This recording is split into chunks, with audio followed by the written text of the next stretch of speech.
পাশে দাঁড়াও। কত সময় তোমরা দাঁড়াবা? একটা উট কুরবানি করে চামড়া ছেলাইয়া গোশত বানাইয়া এই উট আল্লাহ বান্দাদের মধ্যে বন্টন করতে যত সময়ের দরকার, তোমার ভাইয়ের কবরের পাশে তত সময় তুমি দাঁড়াও। দাঁড়াইয়া তোমার ভাইয়ের জন্য দোয়া করতে থাকো, দোয়া করতে থাকো। তাড়াহুড়া করে চলে আসবেন না, কবরের পাশে কিছু সময় দাঁড়াইয়া দোয়া করবেন। আব্দুল্লাহর কবরের পাশে দাঁড়াইয়া নবী 30,000 সাহাবী নিয়ে দোয়া করছে। একসাথে বলবেন আল্লাহু আকবার। না না, আরো জোরে বলেন আল্লাহু আকবার। কত হাজার সাহাবী? 30,000 সাহাবী নিয়ে আব্দুল্লাহর কবরের পাশে দাঁড়ায় নবী দোয়া করলেন, আল্লাহ আমি আব্দুল্লাহর উপরে খুশি হয়ে গেছি, তুমি আল্লাহ খুশি হয়ে যাও। আল্লাহ বলেন, কুল হুজুর আপনি বলে দেন, ইন কুনতুম তুহিব্বুনাল্লাহ, কেউ যদি আমি চূড়ান্তভাবে আমি আল্লাহকে ভালোবাসতে চাই, আমি আল্লাহকে খুশি করতে চাই, ফাত্তাবিউনি, নবী চূড়ান্তভাবে সেজন্য আপনি নবীকে ভালোবাসেন, আপনার অনুসরণ করে চূড়ান্তভাবে কেউ যদি আপনাকে ভালোবাসে, ইউহিব্বুকুমুল্লাহ, আমি আল্লাহ ভালোবাসবো। শুধু আমি আল্লাহ ভালোই বাসবো না, ইয়াগফির লাকুম যুনুবাকুম, আল্লাহু গফুরুর রহিম, আমি আল্লাহ তার জীবনের সমস্ত গুনাহগুলি মাফ করে দেব। একসাথে বলা যাবে কি আল্লাহু আকবার। বন্ধু খুব মনোযোগ দিবেন। হাজিরিন, আব্দুল্লাহর ইন্তেকালের পরে নবীজি এইভাবে আব্দুল্লাহর জন্য দোয়া করে দিলেন। প্রত্যেকটা সাহাবী কোনো না কোনোভাবে নবীকে ভালোবাসতেন। বন্ধু, 1.25 লক্ষ সাহাবীর ভালোবাসার ত্যাগের গল্প যদি শোনাই, জীবনের পর জীবন চলে যাবে, বছরের পর বছর চলে যাবে, শেষ হবে না। একজন সাহাবী মুয়াজ্জিনে রসুলের মুয়াজ্জিন, ইসলামের প্রথম মুয়াজ্জিন, যার আজানে সাহাবীদের কলিজা পর্যন্ত প্রেমের আগুনে দাউ দাউ করে জ্বলত, তিনি বেলাল, আশিকে রসুল বেলাল। এত সুন্দর আজান তিনি দিতেন, আজানের ফুয়ুজুত এতই চমৎকার ছিল। আজান শুনে রে কোনো সাহাবী মদিনার ঘরে আর থাকতে পারতেন না। এখনো যদি মদিনাতে যান, দেখবেন মসজিদে নববীর ভিতরে রিয়াজুল জান্নার ডান পাশে একটু পিছনের দিকে একটা ছাদের মতো আছে, ওই জায়গা দ্বারা বেলাল আজান দিতেন। ওই জায়গাটা এখনো ওইভাবেই তৈরি করে রাখা হয়েছে। 1400 বছর ধরে ওইখানে দাঁড়ায়া মদিনার মুয়াজ্জিনরা আজান দেয়। এখন ওইখানে দাঁড়ায় আজান হয়। একসাথে বলবেন আল্লাহু আকবার। ওইখানে দাঁড়ায়া এখনো আজান হয়। ওটা ছিল বনু নাজ্জার গোত্রের এক মহিলা সাহাবীর ছাদ। ওই ছাদের উপরে দাঁড়ায়া বেলাল আজান দিতেন। আজান এতই চমৎকার ছিল বেলালের, আজানের ফুয়ুজুত এতই কঠিন ছিল, কোনো সাহাবী ঘরের মধ্যে থাকতে পারতেন না। সব সাহাবী ঘর থেকে বের হয়ে আসতেন। আজও সেই কোরআন আছে আগের মতোই, আবু বকরের মতো পাঠক নেই। আজও সেই মুসলিম আছে আগের মতোই, ওমর উসমান আলী নেই। আজও সেই আজানের রসম আছে আগের মতোই, আজানের রসম আছে আগের মতোই, বেলালের মতো আজান নেই। ঠিক কিনা? আজানের রসম আছে আগের মতোই, আজানের রসম আছে আগের মতোই, বেলালের মতো মুয়াজ্জিন নেই আজও সেই। আজান দিতে দিতে আজান দেওয়ার পরে তিনি নবী আসতেন, নবীজিকে দেখতে পারতেন। ইসলামে একজন মানুষ আর একজন মানুষকে ভালোবাসে চার কারণে। একটা নাম হলো জামালিয়াত, আর একটা নাম কামালিয়াত, আর একটা নাম কারাবাত, আর একটার নাম মেহসান। চারটে জিনিস আমার নবীর মধ্যে ছিল। এক নম্বর জামালিয়াত, সৌন্দর্য। দুই নম্বর কামালিয়াত, নবীজির মুজিজা। তিন নম্বর ছিল কারাবাত।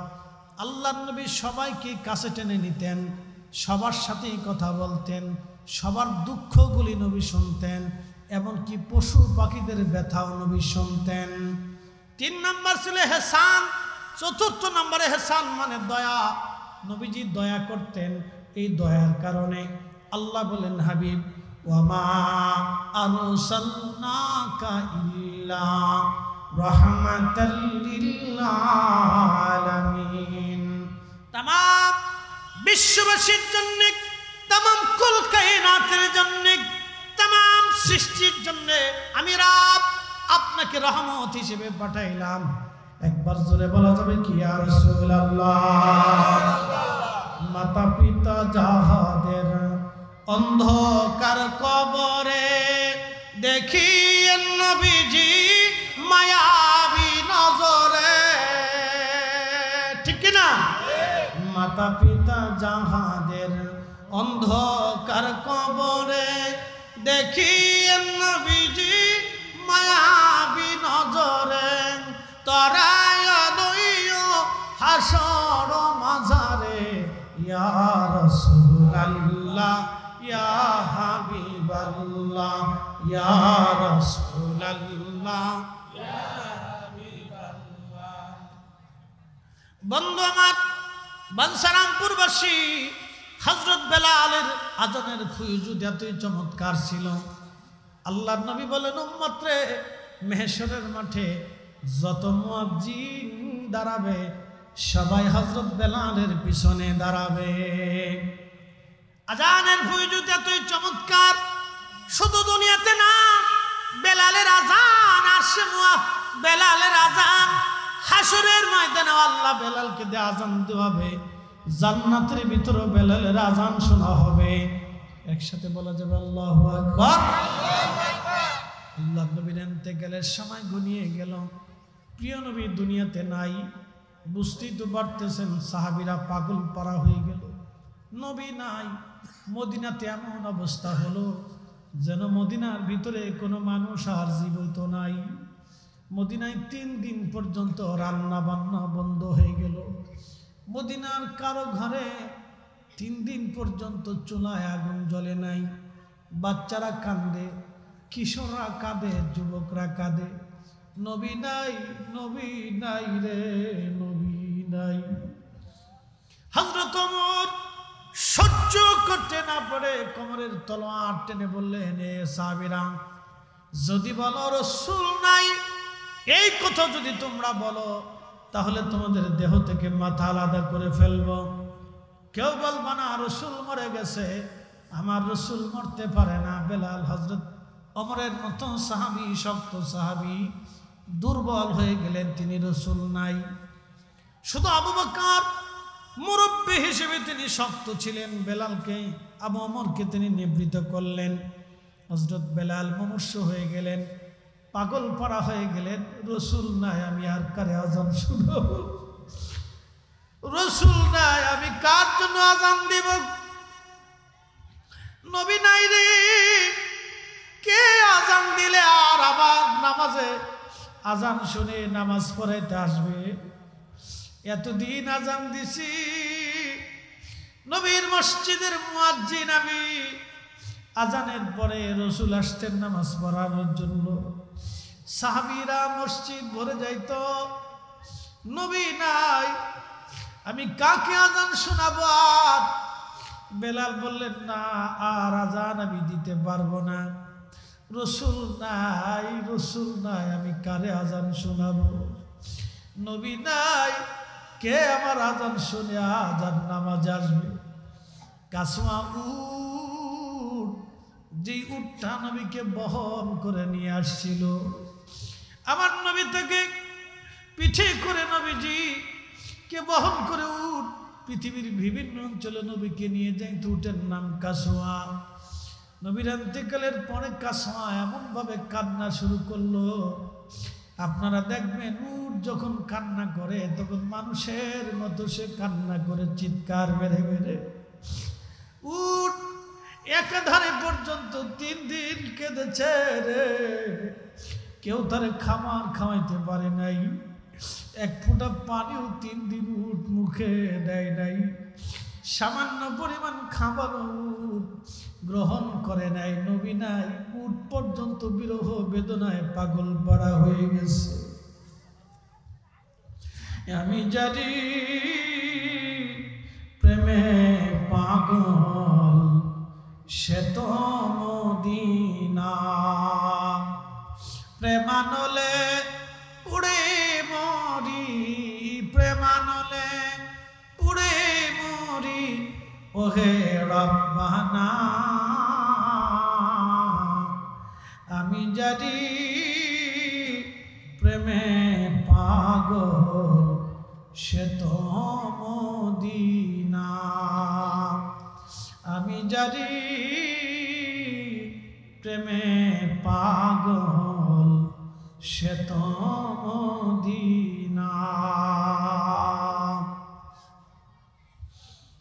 নবীর বিরহ বেদনায় সারা মদিনাতে কান্নার রোল। আহা, বাচ্চারা পর্যন্ত খাওয়া দাওয়া বন্ধ করে দিল। হযরত বেলাল আযান বন্ধ করে দিলেন। কিছুদিন পরে আবু বকরের সামনে সে বিদায় চাইলেন। আবু বকর বলেন, বেলাল না, আমি চাই তুমি মসজিদে আযান দাও। বেলাল বলেন, আবু বকর এটা আমার পক্ষে আর সম্ভব হবে না, আমাকে বিদায় দেন। বহু কথা আল্লামা ইমাম জাইলাই নাসমুর রায়ার মধ্যে তিনি লেখেন, হযরত বেলাল আবু বকরের জামানায় বিদায় নিয়ে চলে গেলেন। সুদূর দামেস্কে রওনা দিলেন। আবু বকর বহু অনুরোধ করলেন, কিন্তু কোনো অনুরোধে কাজ হলো না। তিনি থাকতে পারেন না, কষ্ট হচ্ছিল। প্রশ্ন রাখবেন ফরিদি হুজুর, কারণ কি? আপনারা দেখবেন বহু বহু আশিক রাসূল আছে, মদিনায় নবীর মসজিদের মিনারা দেখলে আর তারা ধৈর্য ধরতে পারে না। আমি বহু হাজিকে দেখছি মদিনার থেকে বিদায় নেওয়ার সময় কান্না করে করে অস্থির হয়ে গেছে। কি করে সে মদিনার থেকে চলে যাবে, আর কোনোদিন মদিনাতে আসার সুযোগ নাও হতে পারে। হাজি কেঁদে কেঁদে হাজি মদিনার থেকে বিদায় নেয়। কোনোদিন আর নবীর কদমে আসার সুযোগ হাজির নাও আসতে পারে। বেলাল তো আরো পাগল, আশিকে রাসূল এত বেশি বিমর্ষ হয়ে গেলেন, তিনি ধৈর্য ধরতে পারতেন না, চলে গেলেন। বিরহ বেদনা সহ্য করতে না পেরে, ইশকে রাসূল দলিল দিয়ে হয় না, ইশকে রাসূল হৃদয় থেকে আসে। সবার নসিবে ইশকে রাসূল হয় না। হযরত বেলাল চলে গেলেন সিরিয়ার দামেস্কে। বহুদিন পরে নবীজি স্বপ্ন দেখাইলেন। ইমাম তাকিউদ্দিন সুবকি আশিফা ও সাকামের মধ্যে তিনি লেখেন, নবীজি স্বপ্নে গেলেন। স্বপ্নে যে বললেন, বেলাল আমার সাথে কেমন জুলুম তুমি শুরু করছো রে বেলাল, বেলাল রে কেমন জুলুম, কতদিন হলো তুমি আমার জিয়ারতে আসো না। বেলাল রে মন কি চায় না জিয়ারতে আসতে? বেলাল আমি নবীর জিয়ারতে চলে আসো বেলাল। স্বপ্ন দেখানোর পরে প্রিয় রাসূল থেকে স্বপ্ন দেখায় পাগল পরা হয়ে নবীর আশিক সুদূর মদিনার রওনা দিলেন। সুদূর মদিনায় রওনা হলেন। আহা, দামেস্কে থেকে হযরত আশিক রাসূল বেলাল পাগল পরা হয়ে মদিনায় রওনা হয়ে গেলেন। আমি জানি প্রেমে পাগল সে তো মদিনা, প্রেমানলে পুড়ে মরি, প্রেমানলে পুড়ে ওহে রব্বানা আমি জারি প্রেমে পাগল সে তো মদিনা। রওজা শরীফ তখন কাঠের জালি দিয়ে ঘিরে রাখা ছিল। হুজরা শরীফ সেই খেজুর গাছের ছাউনি, আর সে খেজুর পাতার বেড়া দিয়ে মাটি দিয়ে নির্মাণ করা হুজরা। রওজার পাশে বসে গেলেন বেলাল গভীর রাত তাহাজ্জুদের সময়। রওজা শরীফের পাশে বসে বসে মাথা ঢুকিয়ে বেলাল কাঁদতেছিলেন আর বলতেছিলেন, হুজুর গোলামকে স্বপ্ন দেখাইছেন আসার জন্য, ডেকেছেন আপনি মদিনার পানে। ইয়া রাসূলুল্লাহ, গোলাম আপনার কদম মুবারকে হাজির হয়ে গেছে। আপনি আসতে বলেছিলেন, নবী আসছি। হুজুর আমি আসছি, স্বপ্নে যে আমাকে আসার হুকুম করেছিলেন আমি আসছি। ইয়া রাসূলুল্লাহ, আপনার কদম মুবারকে আমি হাজির হয়ে গেছি। বসে বসে বেলাল কাঁদতেছিলেন, মাথা ডুকরি ডুকরি কান্না করতেছিলেন। নতুন মুয়াজ্জিন আসছে, এসে দেখে নবীর মুয়াজ্জিন বেলাল কাঁদে রে। সারা মদিনায় ডাক দিলেন, শুনছো মদিনাবাসী, নবীর মুয়াজ্জিন বেলাল ফিরে আসছে। কথা শুনিয়া সব মদিনাবাসী দৌড়াইয়া মসজিদে নববীর মধ্যে রওজা শরীফের পাশে ভিড় করলেন। সবার একই অনুরোধ, বেলাল কতদিন তুমি আজান দেও না, একটা বার তুমি আজান দাও বেলাল। বেলাল বলেন, সাহাবীরা রে, আমি পণ করেছি আর আজান দেব না, নিয়ত করেছি। আমি কারে আজান শোনাবো বলো? আজান দিলেই তো রসুল নামাজে আসতেন, আমি আর আজান দিতে পারবো না, তোমরা অনুরোধ করো না। সাহাবীরা বলল, হাসান হুসেনকে ডেকে নিয়ে আসো। মসজিদ নবীর 7 নম্বর গেট বাবু সালাম দিয়ে আগাইয়া যদি যান, একটা বাড়ি আপনি পাবেন, মসজিদ পাবেন, মসজিদে আলী। যদিও এটা মসজিদ কখনোই ছিল না, এটা হযরত আলী ফাতেমার বাড়ি ছিল। হাসান আর হুসেনকে ডেকে নিয়ে চলে আসা হলো।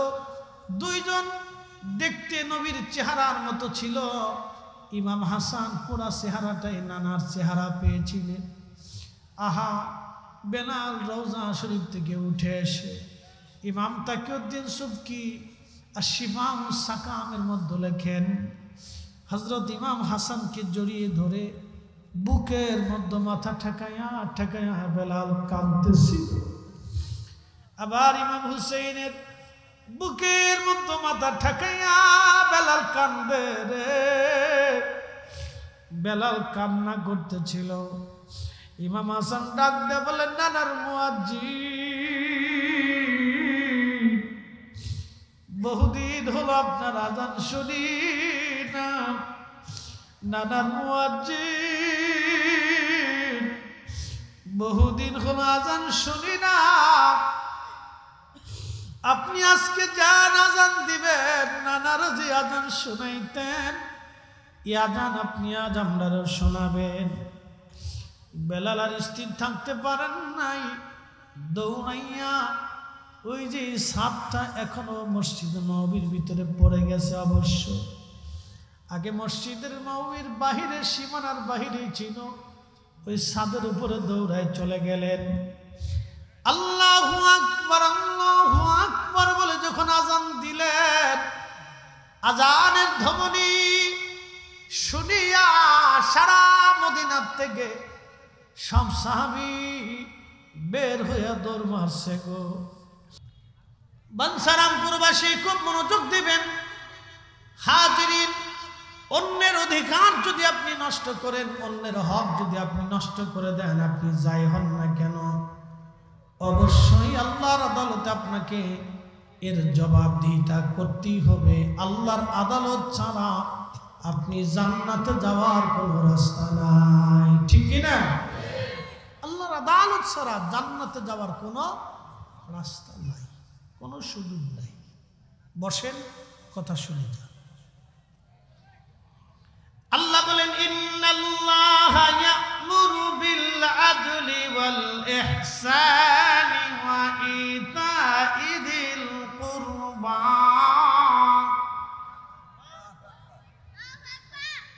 ওয়া ইয়ানহা আনিল ফাহশাই ওয়াল মুনকার ওয়াল বাগই ইয়া'iদুকুম লা'আল্লাকুম তাযাক্কারুন।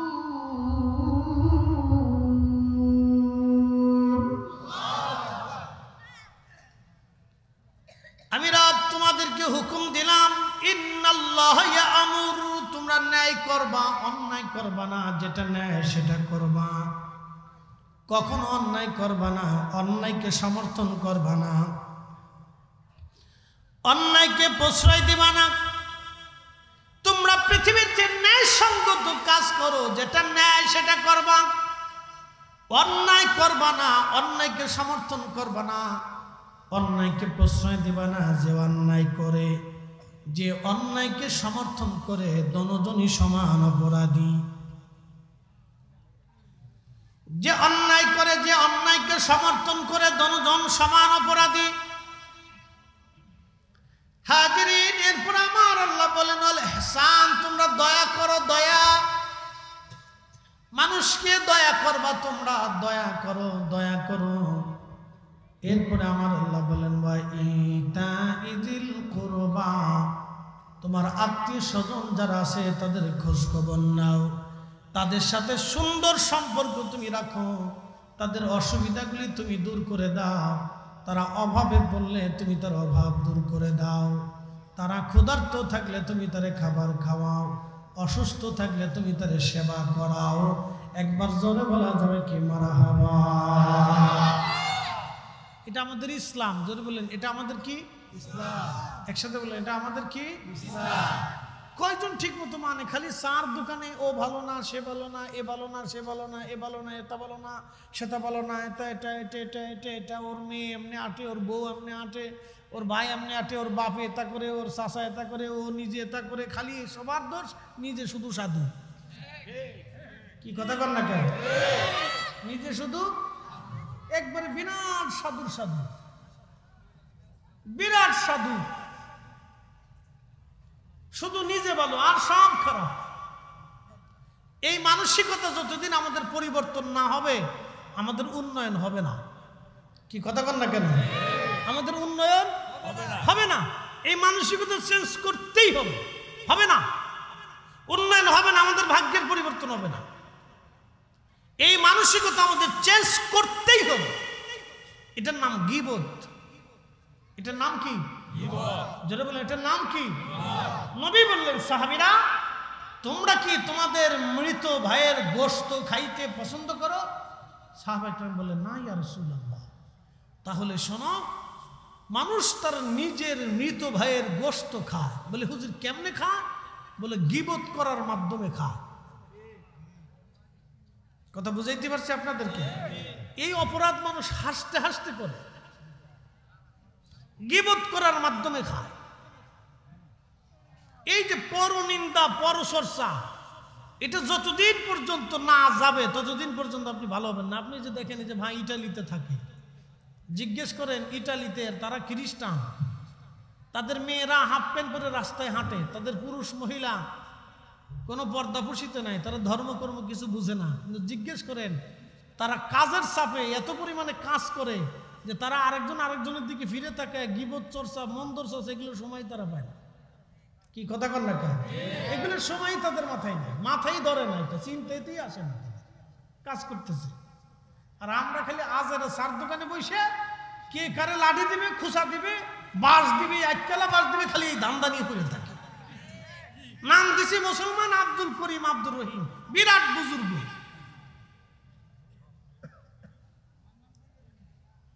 আচ্ছা যাক, আপনারটা পেয়ে ফেলছি না।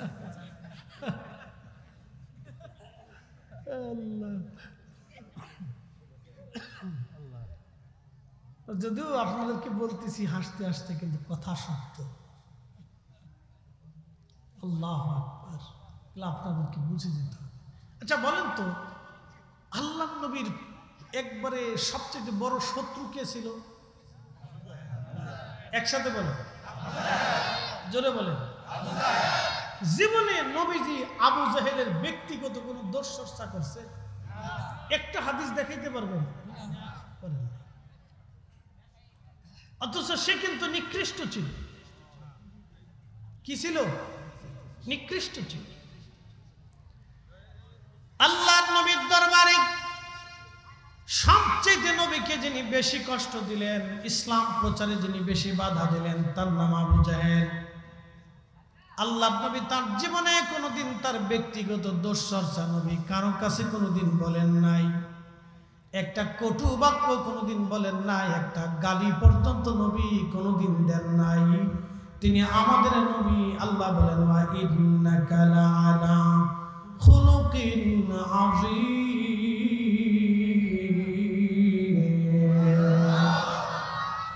আমার নবী মহান চরিত্রের অধিকারী, মহান চরিত্রের আধার, মহান চরিত্রের অধিকারী। জীবনে কোনোদিন কোন কাফেরকে নবী গালি দেন নাই, মন্দ চর্চা করেন নাই, গীবত করেন নাই, কষ্ট দেন নাই, গালি দেন নাই। তার রাস্তা বন্ধ করেন নাই, খাবার বন্ধ করে দেন নাই। তার বাড়ি ঘর পর্যন্ত নবী কোনোদিন ভাঙ্গেন নাই। তার মাল সামানা লুট করেন নাই, তার সম্পদ কেড়ে নিয়ে আসেন নাই। রাসূলের চরিত্র এরকম ছিল না। নবী নিজে যুদ্ধ করতেন, যুদ্ধের ফলাফল বিজয় হলে আল্লাহর নবী সাহাবা ইকরামকে যুদ্ধ করার আগে নবীজি বাণী শোনাইতেন। আল্লাহর নবী বলতেন, সাহাবীরা তোমরা আল্লাহর পথে জিহাদের জন্য যাচ্ছ, যদি রব্বুল আলামিন তোমাদেরকে বিজয় দান করেন, কোনো মহিলার গায়ে হাত দিবা না, কোনো বাচ্চাকে কষ্ট দিবা না, কোনো বৃদ্ধের গায়ে হাত দিবা না, কোনো নিরপরাধ মানুষকে হত্যা করবা না, সৈন্যবাহিনীর সদস্য ছাড়া কাউকে তোমরা আঘাত করবা না, কারো জমি নষ্ট করবা না, ফসল কাটবা না, গাছ কাটবা না। আল্লাহর নবী বলতেন, বৃক্ষ নষ্ট করবা না, কোনো ফসল নষ্ট করবা না, কোনো গাছ কাটবা না, বাড়ি ঘর পুড়িয়ে দিবা না, কারো বাড়ি ঘর থেকে সম্পদ তোমরা আহরণ করবা না, কোনো গরু বাছুর হাঁস উট দুম্বা ভেড়া ছাগল পশু প্রাণী তোমরা হত্যা করবা না। একবারে জোরে বলা যাবে আল্লাহু আকবার। নারা জোরে বলেন আল্লাহু আকবার। আর আমরা মুসলমান, কাজে ডাঙ্গা লাগলে এই পাড়ার ওই পাড়া, এই গ্রাম আর ওই গ্রাম, একবারে বাড়ি সামানা মাল সামানা গরু বাছুর শুদ্ধ নিয়ে আসে, এটা মুসলমান দাবি করে না। তুমি গরু নিয়ে আসছো, ওই গরু খাও নাই, তুমি শুয়োরের গোশত খাইছো। এই কি কথা কর না? যেটা কোরআনে হালাল সেটা হালাল, যেটা হারাম সেটা হারাম। তুমি ছাগল আনো নাই, তুমি শুয়োর ধরে নিয়েছো। তুমি ছাগল খাও নাই, তুমি শুয়োরের গোশত খাইছো। তুমি তার মাল নিয়েছে, বাড়িতে যে কয়টা চাল কিনবা, তুমি চাল কিনো নাই, তুমি শুয়োরের গোশত কুত্তার গোশত খাইছো। কি কথা কর না কেন? এই কাজ মুসলমান করতে পারে না। এটা আল্লাহ রাসূলের শিক্ষার সম্পূর্ণ বাহিরে। আপনি বুঝতে পারছেন? মরণের সময় নবীজি বলতেন, উম্মতকে ঋণ মুক্ত করো। আমরা দাবি করি আমরা মুসলমান, অন্যের সম্পদ মাল চুরি করে লুণ্ঠন করে ডাকাতি করে আমরা চিন্তা করি। মুসলমান হইতে হলে আপনাকে রসুলের আদর্শে মুসলমান হতে হবে। কি কথা কর না কেন? ঠিক কিনা? খালি পোশাকে হলে হবে না, পোশাকে হলে হবে না, শুধু খোলসে মুসলমান হলে হবে না, কাজে মুসলমান হতে হবে। ঠিক কিনা? শুধু খোলসে ফরিদ সাহেবের মতো সুন্দর পাগড়ি বেঁধে রাস্তায় আসবেন, এটা দিয়ে মুসলমান না, কাজে মুসলমান হইতে হবে। কিসে মুসলমান? কাজে। জোরে বলেন কিসে? কাজে কাজে কাজে কাজে কাজে মুসলমান হতে হবে। আহা, রসুলের একজন সাহাবী আব্দুল্লাহ জিল বাজাদাইন রাদিয়াল্লাহু আনহু, তিনি যুবক ছিলেন, ইসলাম কবুল করলেন। তো বাড়ি চলে যাওয়ার পরে চাচা জিজ্ঞেস করলো, আব্দুল্লাহ কোথায় গিয়েছিলেন? বলে, চাচা আমি রসুলের দরবারে যে কালেমা পড়ে মুসলমান হয়ে গেছি। বলিস কি? আমরা ইয়াহুদি, তুই মুসলিম হয়ে গেছিস? তোকে আর বাড়িতে জায়গা দেওয়া যাবে না, দূর হয়ে যা। তবে শুনে রাখ, আমাদের কোন সম্পদ থেকে এক কড়ি, এক আনা তোকে দেওয়া যাবে না। আব্দুল্লাহ বললেন, চাচা আমার সমস্ত সম্পদ থেকে আপনি আমাকে বঞ্চিত করেন, কিন্তু কালেমা ছাড়ব না। জোরে জোরে জোরে জোরে জোরে কি ছাড়ব না? কালেমা ছাড়ব না। আপনি সব থেকে বঞ্চিত করে দেন, কালেমা ছাড়ব না, কালেমা ছাড়ব না। প্রিয় নবীজি বললেন, সাহাবী বললেন, সাহাবীর চাচা বলতেছে, তাহলে শুনে যাও, তোমাকে সমস্ত সম্পদ থেকে তোমাকে জুদা করে দিলাম, তবে তোমার গায়ে যে জুব্বা আছে আরবরা আগে থেকে জুব্বা পরে। এই জুব্বা আদম আলাইহিস সালাম প্রথম তিনি পোশাক তৈরি করছিলেন। যখন তাদেরকে জান্নাত থেকে পাঠানো হলো, আদম সফিউল্লাহ পৃথিবীতে আসার পরে সে তখন জান্নাতের পল্ল দিয়ে পাতা দিয়ে তার ইজ্জত ঢাকা ছিল, আম্মাজান হাওয়াটাও ঢাকা ছিল। তখন আল্লাহ তার মাথার ভিতরে একটা ব্রেন, বুদ্ধি, জ্ঞান, আকল আল্লাহ দিলেন। সে ভেড়ার পশম উঠিয়ে এই পশম দিয়ে তিনি সুতা তৈরি করে তারপরে তিনি জুব্বা বানাইলেন। মানব জীবনের প্রথম পোশাকের নাম হচ্ছে জুব্বা। আর নারীর জন্য, আম্মাজান হাওয়ার জন্য তিনি একটা কামিজ বানাইলেন এবং একটা ওড়না বানাইলেন। নারীদের জীবনের প্রথম পোশাক হচ্ছে কামিজ এবং ওড়না। তখন বেডিরা তো প্যান্টু পরে, শার্টু গাই দেয়। বেটাকার প্যান্টু লয়ে গেছে, শার্টু লয়ে গেছে, ক্যাপু লয়ে গেছে, কয়েকদিন পরে জাঙ্গিও লয়ে যাবে। বাউ ভালা না, কি কথা কন না কেন? বাউ দেশের ভালা না, ভাও ভালা না। আপনারা শুনে রাখেন, আগামীর অশনি সংকেত, আগামী 30 বছরের ভিতরে বাংলাদেশের লক্ষ লক্ষ মেয়েরা জিন্সের প্যান্ট পরবে। আপনি শুনে রাখেন, আমাদের ওয়াজে তারা ফিরবে না।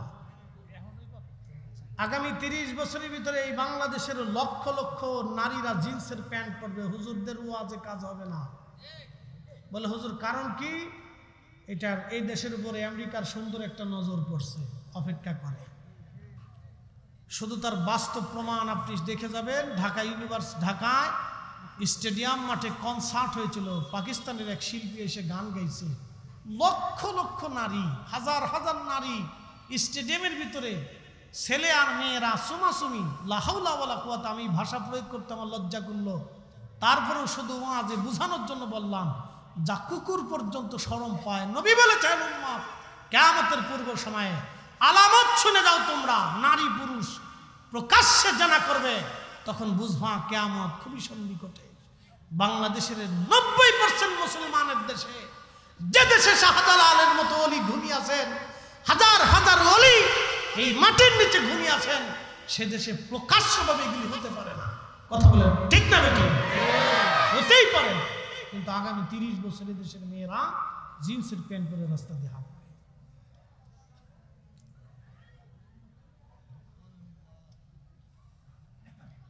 বুঝবেন তখন আমাদেরও আজ আর কাজ হবে না। হুজুররা সেই পুরাতন দিনে পড়ে রয়েছে, এরা তারা বুঝে সুঝে না। আমাদেরকে বললো তারা বুঝে না। ওয়াজ শুনবে কিন্তু হেদায়েত হবে না, নসিহত শুনবে কিন্তু কাল পর্যন্ত ওয়াজ যাবে না। যুবকরাও দিন দিন দিন দিন শুধু হাফ প্যান্ট পরতে থাকবে। মেয়েরা জিন্সের প্যান্ট ধরবে আর যুবকরা হাফ প্যান্ট ধরবে। যত দিন যাবে তত হাফ প্যান্ট পরতে থাকবে। আপনি দেখবেন, আমার কথা মিলিয়ে দেখবেন। আমি হয়তো আগামী 30 বছর পৃথিবীতে থাকবো না, কিন্তু আমার কথা যুবক ছোট যারা আছো তোমরা শুনে রাখো, মনে রাখবে আগামীর দিনগুলিতে, বেশি দিন 30 বছর তো বিরাট লম্বা টাইম বলে ফেলছি, আর অর্ধেক টাইমের ভিতরে আমাদের লক্ষ লক্ষ যুবকরা হাফ প্যান্ট পরে রাস্তায় হাঁটবে। হাফ প্যান্ট পরে রাস্তা দিয়ে হাঁটবে, প্রকাশ্যভাবে, লজ্জা শরম করবে না তাদের। মেয়েরা জিন্সের প্যান্ট পরে রাস্তা দিয়ে হাঁটবে, তাদের কোনো লজ্জা শরমই করবে না। এই যে মুরব্বী শ্রেণী কবরে চলে যাওয়ার পরেই এর ব্যত্যয় ঘটবে। এই যে মুরব্বীরা রয়েছে, এরা কবরে চলে যাওয়ার পরেই ঘটনা ঘটবে। এদের জমানা শেষ হওয়ার পরেই ঘটনা ঘটবে। বলে দিয়ে গেলাম, এই যে মুরব্বীগুলো বসে রয়েছে, শুধু এদের লাঠির ভয়ে আর ধমকের ভয়ে তাদের মেয়েরা পারতেছে না, কিন্তু এদের সন্তানের সন্তানরা এগুলি শুরু করবে, শুধু অপেক্ষায় থাকেন। আর এদেরকে বলবো, আমরা যারা ওয়াজ করবো, এরা সেকালের আলেম। আপনি জানেন এদেশে ব্যারাকের বিরুদ্ধে হুজুররা হাজার হাজার ওয়াজ করছে, কিন্তু ব্যারাক এমন চেরাক ধরাইছে বাংলাদেশের রন্দে রন্দে, মানুষের দেহের ভিতর দিয়ে সুদ ঢুকিয়ে দিছে। কি কথা কর না কেন? ফেরাইতে পারি না। আর দেশের আলেমরা আছে খালি মিলাদ বন্ধ করো, ওনরা শুধু আছে খালি মিলাদ বন্ধ করো, কোরআন খতম বন্ধ করে দাও, এগুলি খালি বন্ধ করো আর দোয়া বন্ধ করো। শুধু তাদের এই চিন্তা হলো দোয়া বন্ধ করো, মিলাদ বন্ধ করো আর কোরআন খতম বন্ধ করে, এগুলো বন্ধ করে দাও। তো বন্ধ করে কার লাভ হয়েছে? কি লাভ করছেন আপনি? কি লাভ হয়েছে বন্ধ করে? সুদ বন্ধ করতে পারেন নাই, ঘুষ বন্ধ করতে পারেন নাই, চুরি চাপটামি বন্ধ করতে পারেন নাই, অকাম কুকাম জেনা বন্ধ করতে পারেন নাই, পতিতালয় বন্ধ করতে পারেন নাই, সেই বীজগুলিতে আর বিনোদন কেন্দ্রগুলিতে বেহাপনা বন্ধ করতে পারেন নাই, পারেন নাই। এদেশের নারী শ্রেণীর প্যান্টের পোশাক পরে রাস্তা দিয়ে হাঁটে বন্ধ হতে পারে নাই। শুধু শুধু মিলাদ আর দোয়া দরুদ বন্ধ করে দিচ্ছেন।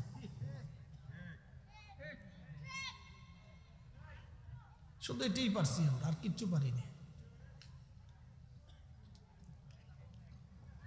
আল্লাহ আমাদেরকে বুঝার তৌফিক দিক, সকলে বলে না আমিন। তবে কিয়ামতের বেশি দিন মনে হয় নাই, কাছাকাছি চলে এসেছে। পৃথিবীর বৃদ্ধ কাল চলতেছে। এই সময় যদি রসুলের একটা সুন্নাহকে দাঁত দিয়ে কামড় দিয়ে চাঁদে ধরে রাখতে পারেন, আল্লাহ নবী বলছেন 100 শহীদের সওয়াব তোমার আমলনামায় হবে। আর জোরে বলেন, জোরে জোরে জোরে জোরে।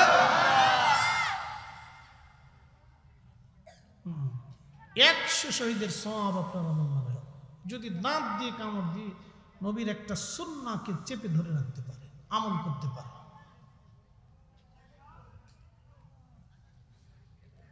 প্রিয়বাঞ্ছানপুরবাসী মনোযোগ দিবেন।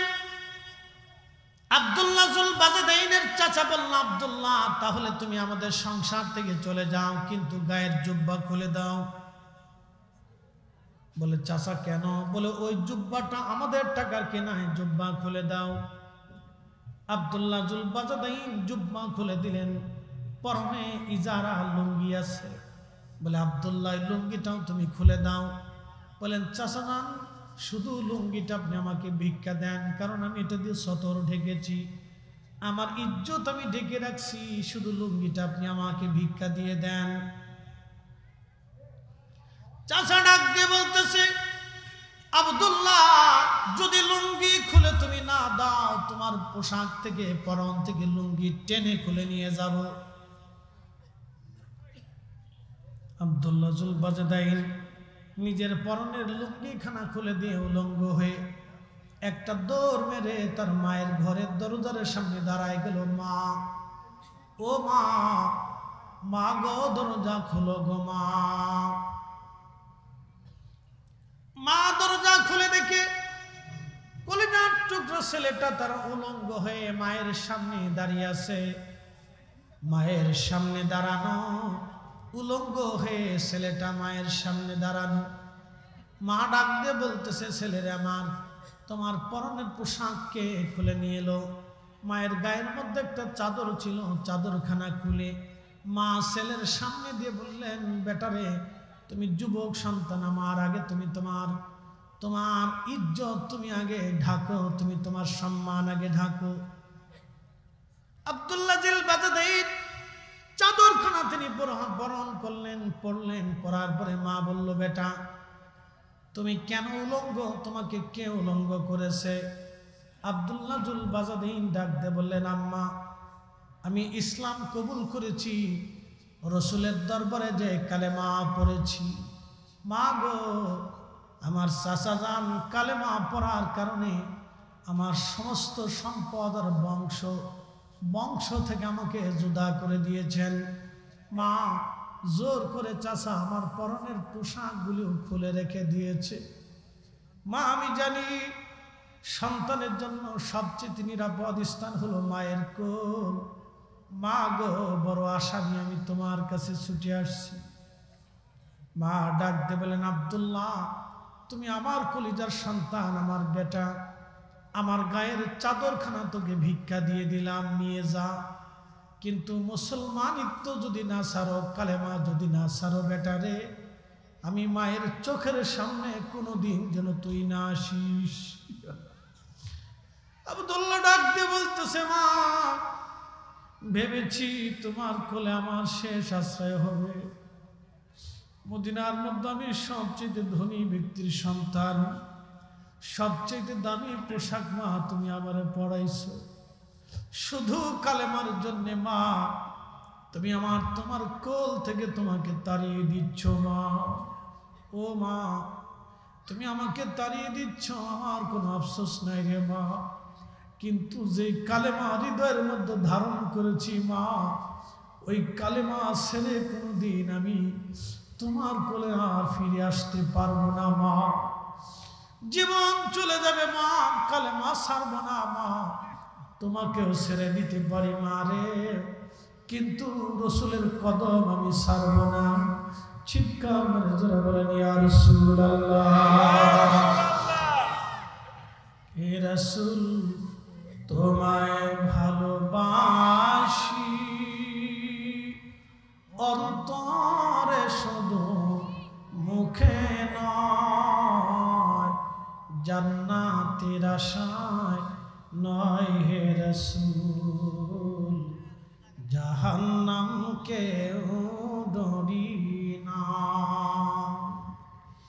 তোমায় পাওয়ার আশায় মন ছুটে যাই মদিনায়, তোমায় পাওয়ার আশায় মন ছুটে যাই মদিনায়, এ আশিকে দিদার দাও না আর দূরে থাকিও না, এ আশিকে দিদার দাও না আর দূরে থাকিও না।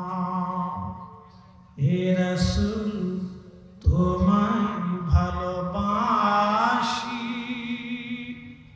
অন্তরে শুধু মুখে নয়, জান্নাতের আশায় নয় হে রাসূল, জাহান্নামকেও ডরি না।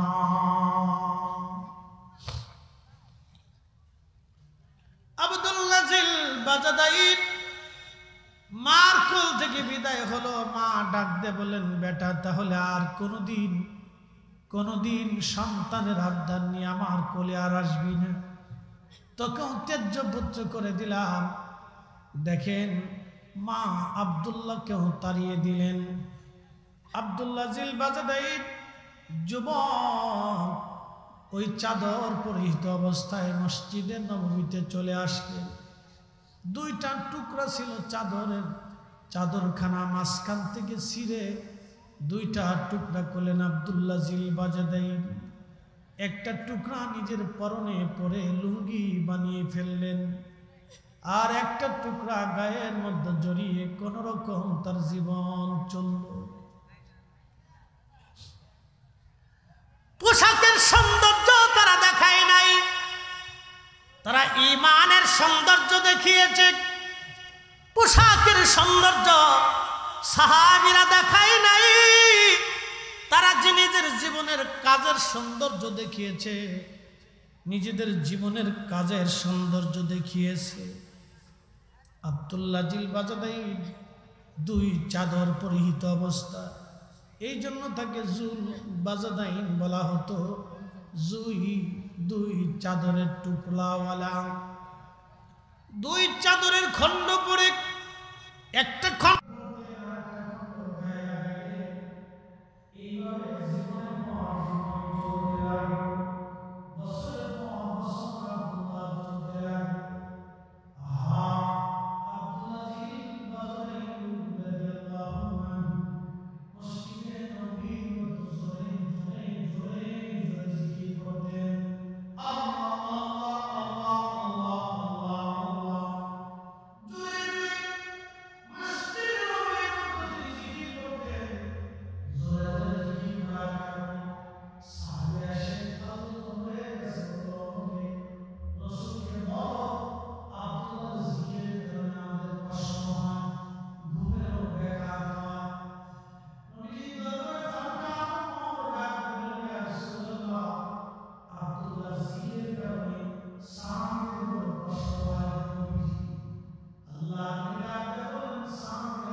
তার সাথে মোলাকাত করবে, মরণ তার সাথে মোলাকাত করবে। হুজুর আপনি উম্মতকে আরো বলে দেন, সুম্মা তুরাদ্দুনা ইলা আলিমিল গায়বি ওয়াশ শাহাদাত, অবশ্যই সে আল্লাহর কাছে ফিরে যাবে।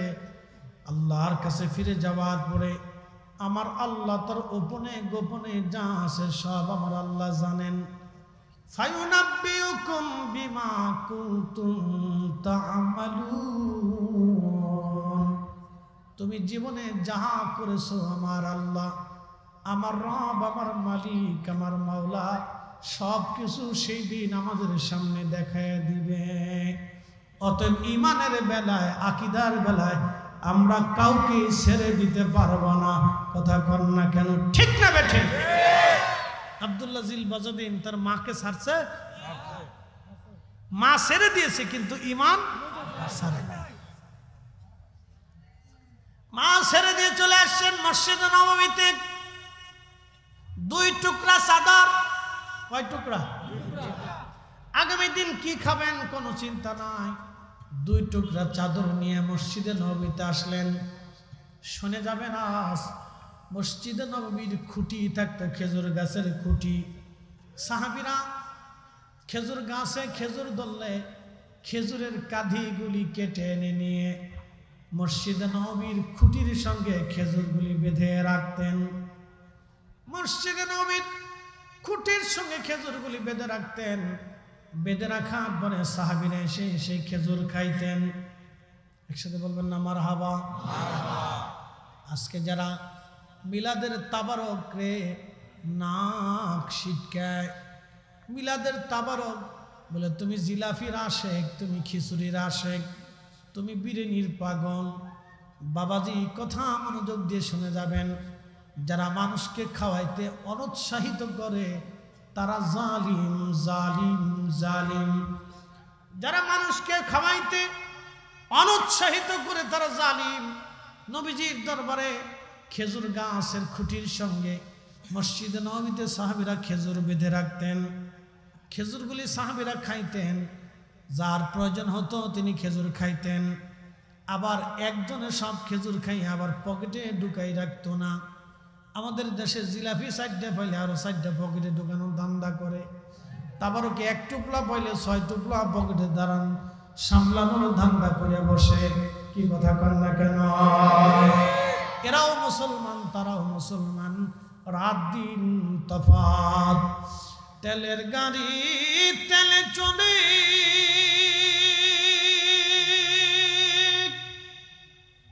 হাওয়ার গাড়ি হাওয়ায় উড়ে,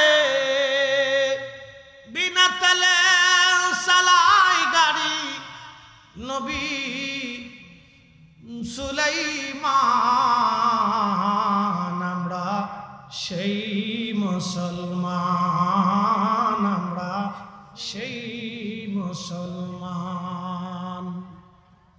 খেজুর প্রয়োজন মতো সাহাবীরা খাইতেন। আল্লাহ নবী বলতেন, উম্মত রে তোমরা জাহান্নাম থেকে বাঁচো, জাহান্নাম থেকে বাঁচো।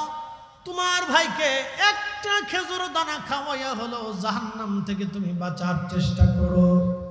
একবার বলা যাবে না মারহাবা? কি খাওয়াইয়া? জোরে বলে। আরবে মিষ্টান্ন হিসেবে খেজুরটা খুব প্রসিদ্ধ, কথা ঠিক কিনা? এবং সহজলভ্য। আমাদের বাংলাদেশে মিষ্টান্ন হিসেবে জিলাপিটা সহজলভ্য, ক্রয় ক্ষেত্রে সবার জন্য এটা সহজ। গরিব মানুষ, দরিদ্র, মধ্যবিত্তদের জন্য জিলাপিটা সহজ, যার কারণে মানুষ মিষ্টান্ন হিসেবে বা এই তাবারক হিসেবে জিলাপিটাকে বেছে নেয়, কারণ এটা সবার হাতের নাগালে পাওয়া যায় বা অল্প টাকা হলে মোটামুটি বেশ অনেক মানুষের একটা ব্যবস্থা করা যায়। আগে তো বাতাসার যুগ ছিল। কিসের যুগ ছিল? বাতাসা আমরা কত খাইছি, বাতাসা আর নাই। বাতাসার দিন চলে গেছে, এখন জিলাপি আছে। সামনে মানুষের যদি অর্থনীতি ভালো হয় তাহলে জিলাপি বাদ দিয়ে সবাই রসগোল্লাই চলে যাবে। কি কথা ঠিক কিনা? আরো দামি মিষ্টিতে চলে যাবে। কিন্তু আরবে খেজুরটা সহজ, সহজলভ্য, সব জায়গায় সব সময়ের জন্য, সারা বছরের জন্য পাওয়া যাইত। যার কারণে রসুল বলেন উম্মতরে, তুমি একটা খেজুরের টুকরা খাওয়াইয়া হলো তুমি জাহান্নাম থেকে বাঁচার চেষ্টা করো। নবী খাওয়াইতে উৎসাহিত করছে, আর আমরা নাক শিখকে বলতেছি বেদাত। তোমার শিখাইছে কেটা বেটা? আল্লাহর নবীকে জিজ্ঞেস করো, ইয়া রাসূলুল্লাহ আইউল ইসলামি খায়রুন, ইসলামের মধ্যে উত্তম কাজ কি, ভালো কাজ কি, দারুণ কাজ কি, প্রসিদ্ধ কাজ কি? নবী জবাব দিলেন তুতঈমুত তুআম, তোমরা মানুষকে খাবার খাওয়াও। নবী খাওয়াইতে উৎসাহিত করলেন, আর আপনি এসে বেদাতের ফতোয়া দিচ্ছেন। আপনার বেদাতের ফতোয়ার গোষ্ঠী কিলাই, আল্লাহ রসুলের ফতোয়া মেনেই যাব। হাত উঁচা করে বলুন ঠিক না বেঠে? বেদাতের ফতোয়ার গোষ্ঠী কিলাই, রসুলের তরিকার ভিতরে না থাকলে আমরা ওগুলো মানতে পারবো না। ওই সমস্ত কথার ভিতরে আমরা ধারধারি না। যতদিন আল্লাহ আমরা হায়াত থাকে, মিলাদ পড়ানোর পর আমরা মানুষের তাবারক খাওয়াবো। কি কথা কন না কেন? তাবারক আমরা খাওয়াইব। আমি মিষ্টি পারি, জিলাপি পারি, খেজুর পারি, বিরিয়ানি পারি, খিচুড়ি পারি, আমার সামর্থ্য অনুযায়ী আমি খাওয়া। কথা ঠিক কিনা? আমার খুশি মনে আমি খাওয়াবো। আল্লাহ রসুল আমরা শিখাইলেন যে তোমরা খাওয়াও, খাওয়াও। একসাথে বলা যাবে মারহাবা। এক সাহাবী রসুলের দরবারে দুধ নিয়ে আসে, মিশকাতুল মাসাবির কিতাবুত তাআমের ভিতরে আসছে। কিতাবুত তাআমের ভিতরে আসছে এক সাহাবী নবীজির দরবারে দুধ নিয়ে আসছে এক পেয়ালা। তো ধরেন পেয়ালাটা এটার চেয়ে একটু বড় পেয়ালা ধরেন, ওটার মতো একটা পেয়ালা আছে। তো এক পেয়ালা দুধ নিয়ে আসছে। দুধ এনে বলতেছে, ইয়া রাসূলুল্লাহ আমার উটের দুধ, এই এক পেয়ালা দুধ হয়েছে, নবী গো আপনি দয়া করে কবুল করে নেন। আল্লাহর নবী হযরত আবু হুরায়রাকে ডেকে বলেন, আবু হুরায়রা তুমি দুধ গ্রহণ করো, বিসমিল্লাহ বলে সবাইকে দিতে শুরু করো। আবু হুরায়রা বলেন, ইয়া রাসূলুল্লাহ দুধ মাত্র এক পেয়ালা, মানুষ আছি আমরা 80 জন। সুবহানাল্লাহ। কতজন? 80 জন। নবী যে নবী এবং আল্লাহ যে আছে আপনি এখান থেকে বুঝে যাবেন। কতজন? 80 জন। দুধ কয় পেয়ালা? ধরেন 1 কেজি অথবা 2 কেজি, 3 কেজি, 5 কেজি ধরে না। এক পেয়ালার উপরে তো 5 কেজি হওয়ার কথাই আসে না।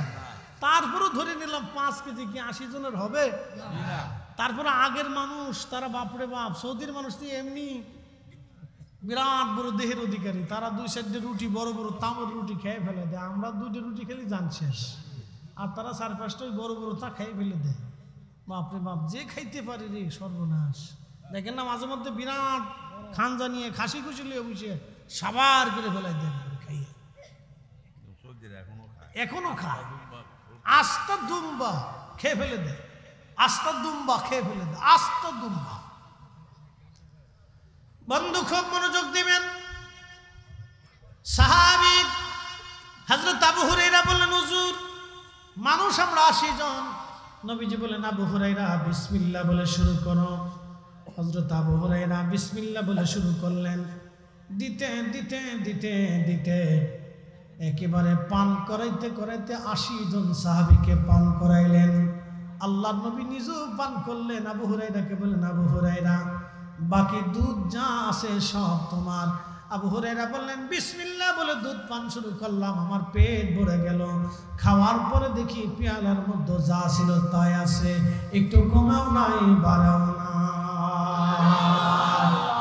একসাথে বলেন আল্লাহু আকবার। ওই সাহাবীর ছিল দুধ। কি ছিল? সে দুধ দিয়ে মেহমানদারি করছে। আমার দেশে আছে খিচুড়ি, ঠিক? আমার দেশে কি আছে? বিরিয়ানি। কথা ঠিক কিনা? মানুষ যার অর্থ স্বাবলম্বিতা কম আছে সে খিচুড়ি করে, যার মোটামুটি স্বাবলম্বিতা আছে সে বিরিয়ানি করে। তা আমি পারি বিরিয়ানি দিয়ে তো বিরিয়ানি খাবো, আমি পারি খিচুড়ি দিয়ে তো খিচুড়ি খাবো, আমি পারি শরবত দিয়ে তো শরবত খাবো, আমি পারি জিলাপি দিয়ে তো জিলাপি দিয়ে খাবো। আপনার নাক ছিটকে শরীর পুরে কে? কি কথা কর না? আমি খারাপ বলতেছি? আমার কি নিজের আত্মপক্ষ সমর্থন করার অধিকার আছে না? তো আপনি বেদাত বলে ফেলবেন আর আমি চোখ বুঝে মেনে নেব, তা তো হয় না। আমি তো বিড়াল না যে খাবার দিলে চোখ বুঝে খেয়ে চলে যাব। আমি তো বিড়াল না। তা আপনি বলবেন বেদাত আর আমি তো মেনে নিতে পারবো না। রাসূল এটাকে উদ্বুদ্ধ করেছে। এই জন্য দোয়ার পরে মিলাদের পরে মেহমানদারি করা, মাহফিল শেষে করা, এটা আল্লাহ রসুলের তরিকারই অংশ। কথা বল না, ঠিক কিনা? আপনি বেদাত বললে বলতে পারেন ও ছাতা বেদাতের ফতোয়ার গোষ্ঠী কিলে। আমরা এগুলি দেখার সময় আমাদের না, আমরা সুন্নিরা এগুলি দেখি না, এগুলো টাইমই আমাদের কাছে নাই, এগুলোর টাইমই আমাদের কাছে। আজারে বাজারে ফতোয়া এগুলো দিয়ে দিয়ে মুসলমানের 12টা বাজায় ফিরছে। প্রায় মুসলমান খুব মনোযোগ দিবেন, হাজিরিন মনোযোগ দিয়ে কথাগুলি শুনে যাবেন। আপনারা আব্দুল্লাহ জুল বাজদাইন মসজিদের মধ্যে জোরে জোরে জিকির করে। কেমনে করে? জোরে বলেন কেমনে? আমাদের দেশে রাস্তা দিয়ে হাইটে গেলে জোরে জোরে কেউ যদি জিকির করে, দূর মিয়া পাগল হয়ে গেছি, ঠিক আছে না? তুমি আস্তে আস্তে কইতে পারো না, তুমি মনে মনে কইতে পারো না, জোরে জোরে কইতে হবে। আল্লাহ কি শুনে না? কে এই সাহাবী জোরে জোরে জিকির করছে, আল্লাহ কি শুনতো না? তা সাহাবী জোরে জোরে জিকির করলো কে? আপনি কি ধর্ম বেশি বোঝেন নাকি? না ধর্মে নতুন করে যোগদান করছেন কোনটা? না নবী হবার চান? ফতোয়া দিয়ে দিয়ে আমরা মুসলমানদেরকে নিবৃত্ত করে দিছি। কথা ঠিক কিনা? মুসলমান জোরে জিকির করুক আর আস্তে করুক, জিকির তো করতেছে। জিকিরটা কার? না একসাথে বলুন, জিকির কার? তো আল্লাহর জিকির আল্লাহর জমিনে জোরে হবে না তো কি হবে? কি কথা কন না কেন? জমিন কার? আসমান কার? এই জবান দিছে কে? শব্দ দিছে কে? তো আল্লাহর জিকির জোরে হবে না তো কার জিকির জোরে হবে? তা আল্লাহটাই তো জোরে হবে। কি কথা খারাপ কইছি আমি? জোরে জিকির হবে কারটা? আল্লাহটাই হবে। আপনাকে বুঝতে হবে। প্রিয় উপস্থিতি, মনোযোগ দিবেন। আব্দুল্লাহ জিল বাজদাইন জোরে জোরে জিকির করেন মসজিদে নববীতে। নবীজি বলেন, সাহাবীরা তাকে জিকির করতে দাও, বন্ধ করায়ও না, নিবৃত্ত করায়ও না, কারণ সে অনেক কষ্টের মাধ্যমে ইসলাম পেয়েছে। দেখেন, আমার নবী নিবৃত্ত করেন নাই, বরং আমার নবীজি উৎসাহিত করেছেন। একবার জোরে বলা যাবে না মারহাবা?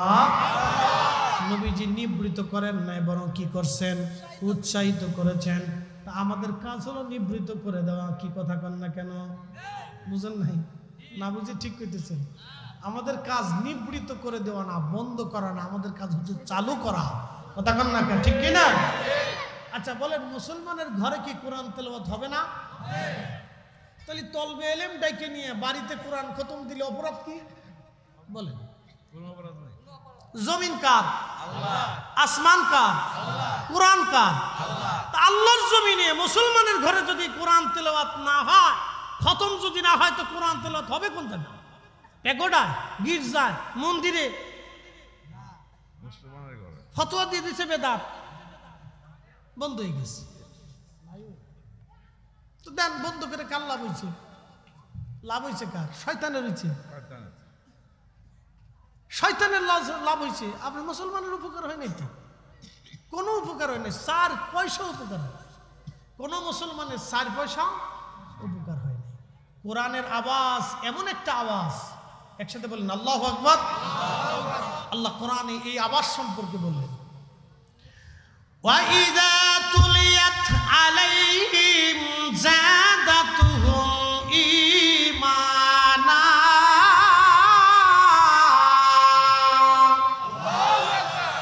যারা মুমিন তারা কোরআনের আওয়াজ শোনার সাথে সাথে ঈমান বাড়ে। একসাথে বলবেন আল্লাহু আকবার। কোরআনের তেলাওয়াত শোনার সাথে সাথে মুমিনদের কি বাড়ে?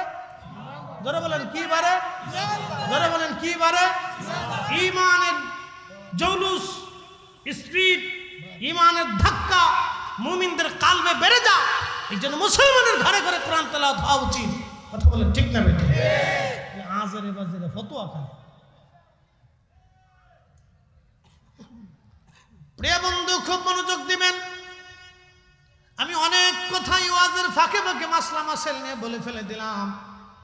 আব্দুল্লাহ জুল বাজদাইনের কথায় চলে যাই। সাহাবী রাসূল বহুদিন খেয়ে না খেয়ে রসুলের দরবারে কাটাইলেন। আল্লাহর নবীর জীবনের শেষ যুদ্ধ। এই যুদ্ধের পরে আর কোনোদিন কোনো জিহাদে নবী অংশগ্রহণ করেন নাই। শুনলেন পার্সিয়ান বাহিনী, রোমান বাহিনী লক্ষ লক্ষ সৈন্য নিয়ে মদিনার দিকে ধেয়ে আসতেছে। আল্লাহর নবী জান ডাক দিলেন, সাহাবীরা রে, তোমরা ইসলাম ও মুসলমান বাঁচানোর জন্য কে কে আছো? তোমরা লড়াইয়ের জন্য প্রস্তুত হয়ে যাও। আমার দিকে তাকান। সমস্ত সাহাবীরা প্রস্তুতি নিলেন, কে কি দান করবা। সাহাবীরা সবাই সবার সামর্থ্য অনুযায়ী দান করলেন। আবু বকর তার সমস্ত মাল দান করে দিলেন। ঘরের মধ্যে তিনি কিছুই রাখেন না এই যুদ্ধে। নবী বলেন, আবু বকর কি আনছো? বলে, হুজুর ঘরের মধ্যে যা ছিল সব নিয়ে আসছি। তুমি ঘরের মধ্যে কি রেখে আসছো আবু বকর? বলে, আল্লাহ এবং তার নবীকে ঘরের মধ্যে রেখে আসছি, এছাড়া আর আমি কিছুই রাখি নাই। জোরে বলা যাবে কি মারহাবা। নবী বলেন, আবু বকরের সবার শ্রেষ্ঠ দান আব্দুল্লাহ জুল বাজদাইনকে নবী বলেন, কি আনছো? বলি, ইয়া রাসূলুল্লাহ, আমার তো কিছুই নাই, আমার যা ছিল সবই তো আমার দুই চাদর, কোনো অবস্থায় আমার নাই। হুজুর, আমি আপনার জন্য একটা দোয়ার জন্য আপনার কদমে দাঁড়াইছি। আমি আহলে সুফার সাহাবী, দিনহীন, বাড়ি নাই, ঘর নাই, সংসার নাই, জীবন নাই, মাও নাই, বাবাও নাই, মা থাকতেও আজ আমার নাই, ঘর বাড়ি থাকতেও আজ আমার কিছুই নেই। ইয়া রাসূলুল্লাহ, নবীজি, আমার জীবনের একটা সম্পদ আছে, শুধু আমার জীবনটা ছাড়া আর কিছুই নাই। হুজুর, আপনার কাছে দোয়ার জন্য আসছি, আপনি বলে দেন ইয়া রাসূলুল্লাহ, দোয়া করে দেন তাবুকের যুদ্ধের ময়দান থেকে যেন আমি ফিরে না আসি, আমি যেন এই জিহাদের ময়দানে শহীদ হয়ে যাই।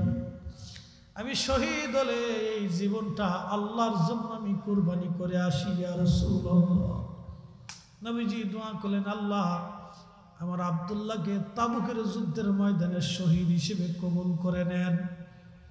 আব্দুল্লাহ জুল বাজদাইন খুশি হয়ে গেলেন। তাবুকের যুদ্ধের ময়দানে নবীজি উপস্থিত হলেন। 30,000 সাহাবী নিয়ে যখন নবী উপস্থিত হলেন, ভয় পেয়ে কাফেররা চলে গেল, আর আসলো না। 1 মাস পর্যন্ত নবীজি তাবুকের যুদ্ধের ময়দানে অবস্থান করলেন। কাফেররা যখন আসলোই না, নবীজি রওনা করলেন, মদিনার দিকে রওনা করবেন। খবর আসলো, হুজুর আব্দুল্লাহ জুল বাজদাইন অসুস্থ হয়ে গেছে। নবীজি বললেন, সেবা করো, তার সময় ঘনিয়ে গেছে। পরের দিন এসে বললেন, হুজুর আব্দুল্লাহ জুল বাজদাইন তিনি ইন্তেকাল করেছেন। আল্লাহর নবী বলেন, আল্লাহর পথে এসে কেউ যদি ইন্তেকাল করে, জিহাদের জন্য কেউ এসে যদি ইন্তেকাল করে, তাহলে সে শহীদ। আমার আব্দুল্লাহকে আল্লাহ শহীদ হিসেবে কবুল করে নিয়েছে। তোমরা কবর খনন করো, আমার আব্দুল্লাহকে দাফন কাফনের ব্যবস্থা করো। তাবুকের ময়দানে একজন সাহাবীর কবর, এই সাহাবী আব্দুল্লাহ জুল বাজদাইন কবর খনন করা হলো। কবর খনন করার পরে নবীজি তার জানাজা পড়িয়ে দাফন করার জন্য নিয়ে যাচ্ছে। কবরের পাশে দাঁড়ায় নবীজি বলেন, সাহাবীরা রে, তোমরা আমার আব্দুল্লাহকে কবরে নামাইও না। আমি রাসূল আমার আব্দুল্লাহকে কবরের মধ্যে নামাইতে চাই। আমি রাসূল আমার আব্দুল্লাহকে কবরের মধ্যে নামাবো রে। সাহাবীরা, তোমরা কেউ আমার আব্দুল্লাহরে কবরে নামাইও না। এই কথা বলে নবীজি কবরের মধ্যে নেমে গেলেন। উম্মতকে কবরে নবী নিজে নামাইতেছে, এর চাইতে উম্মতের জীবনে আর কি সৌভাগ্য হতে পারে। পাশে দাঁড়ানো ছিলেন আব্দুল্লাহ ইবনে মাসউদ, এই উম্মতের সবচেয়ে বড় মুফতি, যিনি সাহাবীদের মধ্যে সবচেয়ে বড় মুফতি। পৃথিবীতে কোনো মা ওনার মতো এত বড় মুফতির জন্ম দিতে পারবে না। উনি কবরের পাশে দাঁড়ায়া আল্লাহর দরবারে হাত তুলে কাঁদার বলে, ইয়া রাব্বি, এই আব্দুল্লাহর জায়গায় আমি আব্দুল্লাহ যদি হইতাম, আমার জীবন বড় ধন্য হয়ে যেত। কারণ রাসূল আমাকে কবরের মধ্যে রাখতো, নবীজি আমারে কবরের মধ্যে রাখতো। এ সবজ গম্বদ ওয়ালে मंजूर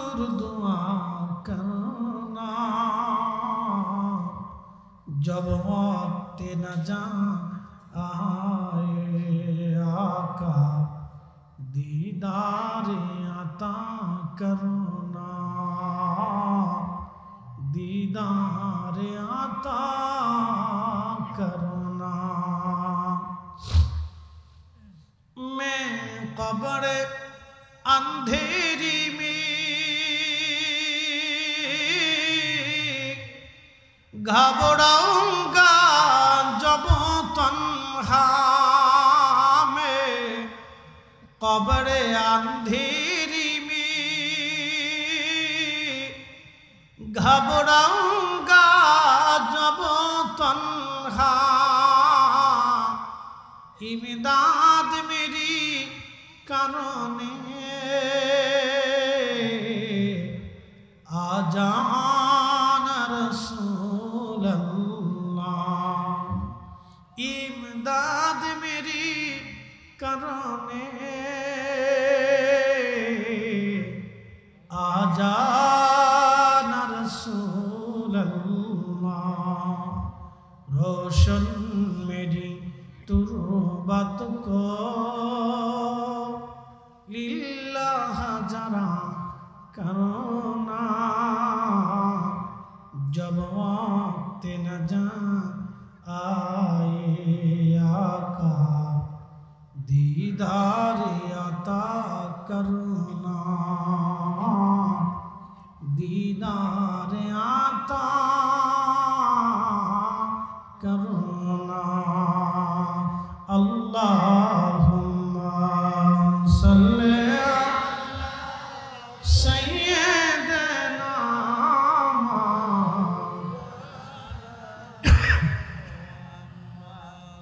व अला आलि सय्यदना।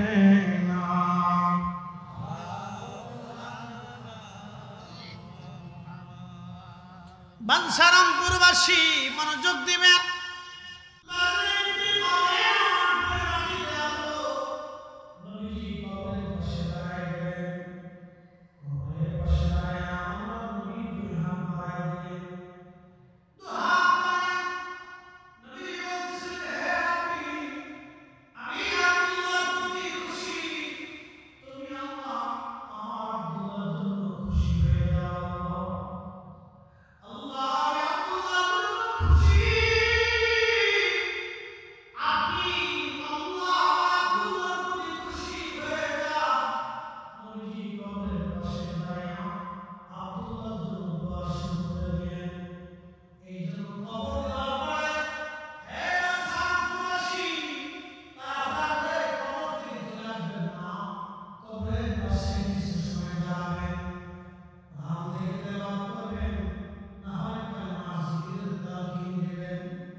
নবীজি বললেন কবরের পাশে দাঁড়াও। কত সময় তোমরা দাঁড়াবা? একটা উট কুরবানি করে চামড়া ছিলাইয়া গোশত বানাইয়া এই উট আল্লাহ বান্দাদের মধ্যে বন্টন করতে যত সময়ের দরকার তোমার ভাইয়ের কবরের পাশে তত সময় তুমি দাঁড়াও। দাঁড়াইয়া তোমার ভাইয়ের জন্য দোয়া করতে থাকো দোয়া করতে থাকো। তাড়াহুড়া করে চলে আসবেন না, কবরের পাশে কিছু সময় দাঁড়াইয়া দোয়া করবেন। আব্দুল্লাহর কবরের পাশে দাঁড়াইয়া নবী 30,000 সাহাবী নিয়ে দোয়া করছে। একসাথে বলবেন আল্লাহু আকবার। না না, আরো জোরে বলেন আল্লাহু আকবার। কত হাজার সাহাবী? 30,000 সাহাবী নিয়ে আব্দুল্লাহর কবরের পাশে দাঁড়ায় নবী দোয়া করলেন, আল্লাহ আমি আব্দুল্লাহর উপরে খুশি হয়ে গেছি, তুমি আল্লাহ খুশি হয়ে যাও।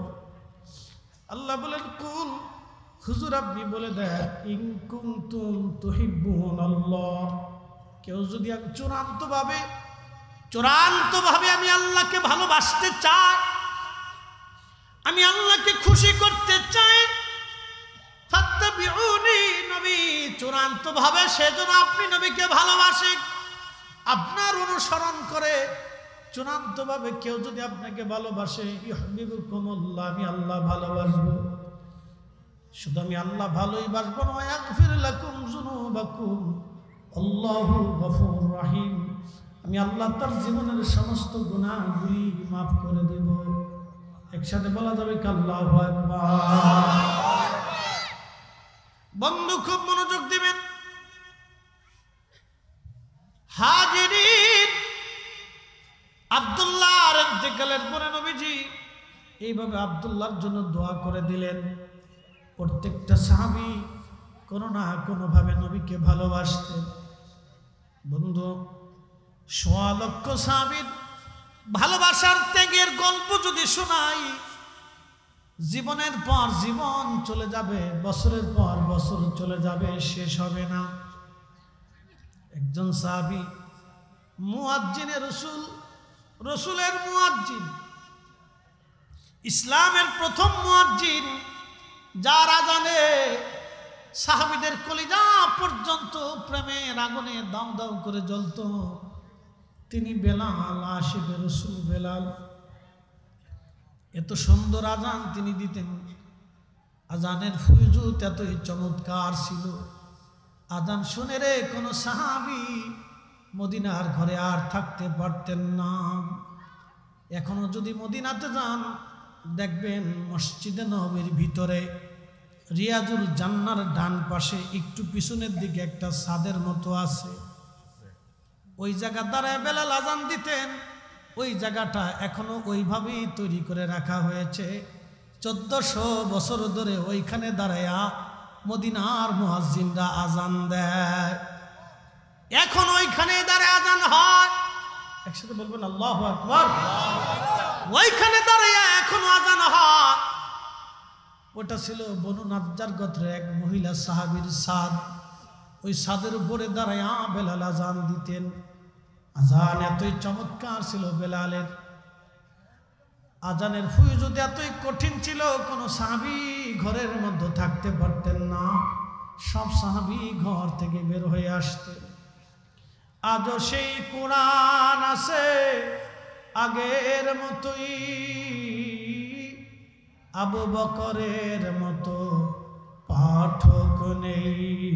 আজও সেই মুসলিম আছে আগের মতোই, ওমর উসমান আলী নেই। আজও সেই আজানের রসম আছে আগের মতোই, আজানের রসম আছে আগের মতোই, বেলালের মতো আজান নেই। ঠিক কিনা? আজানের রসম আছে আগের মতোই, আজানের রসম আছে আগের মতোই, বেলালের মতো মুয়াজ্জিন নেই আজও সেই। আজান দিতে দিতে, আজান দেওয়ার পরে তিনি নবী আসতেন, নবীজিকে দেখতে পারতেন। ইসলামে একজন মানুষ আর একজন মানুষকে ভালোবাসে ৪ কারণে। একটা নাম হলো জামালিয়াত, আর একটা নাম কামালিয়াত, আর একটা নাম কারাবাত, আর একটার নাম মেহসান। ৪টে জিনিস আমার নবীর মধ্যে ছিল। ১ নম্বর জামালিয়াত, সৌন্দর্য। ২ নম্বর কামালিয়াত, নবীজির মুজিজা। ৩ নম্বর ছিল কারাবাত। আল্লাহর নবী সবাইকে কাছে টেনে নিতেন, সবার সাথেই কথা বলতেন, সবার দুঃখগুলি নবী শুনতেন, এমনকি পশু পাখিদের ব্যথাও নবী শুনতেন। ৩ নম্বর ছিল হেসান। ৪র্থ নম্বরে হেসান মানে দয়া। নবীজি দয়া করতেন। এই দয়ার কারণে আল্লাহ বলেন, হাবিব ওয়ামা আরসালনাকা ইল্লা রাহমাতাল লিল আলামিন। तमाम বিশ্ববাসীর জন্য, तमाम কুল কায়নাতের জন্য, तमाम সৃষ্টির জন্য আমি রব আপনাকে রহমত হিসেবে পাঠাইলাম। একবার জোরে বলা যাবে কি ইয়া রাসূলুল্লাহ। মাতা পিতা যাহাদের অন্ধকার কবরে দেখিয়েন নবীজি মায়াবী নজরে, ঠিক না? মাতা পিতা যাহাদের অন্ধকার কবরে দেখিয়েন নবীজি মায়াবী নজরে, তরায় দইও হাসর মাঝারে ইয়া রাসূলুল্লাহ ইয়া হাবিবাল্লাহ ইয়া রাসূলুল্লাহ ইয়া হাবিবাল্লাহ।